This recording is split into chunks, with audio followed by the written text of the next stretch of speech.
How to see unsent messages on Instagram. Hi everyone, it's Sophia to assist you today. Without any delay, let's jump right in. First, go to Settings. In Settings, you'll find this kind of screen pop up. Click on Search button on top right corner of your screen.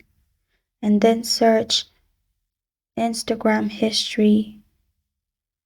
After you've searched Instagram History, simply click on Instagram History or Notification History. Click on Notification History again. If you have Notification History turned on and the message which was unsent earlier popped up on your phone, you will simply find it in here. And this is how to see unsent messages on Instagram.